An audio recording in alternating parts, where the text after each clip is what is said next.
Alright guys, so we got a 2017 Yukon here with a broken latch. The cover itself comes off and held together with just all these clips, so you got to pry it off. And it has one screw that holds the latch, well, 3 screws, Torx, that hold the latch in its place. So how the latch was broken, how I managed to open it, was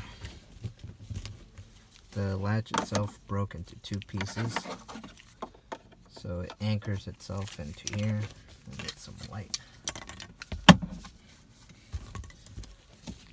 It anchors itself into here. So I got some needle nose pliers and pulled on these tabs out here outward, and that released itself. So that's how I managed to open it. Just thought I'd make this video, help somebody out.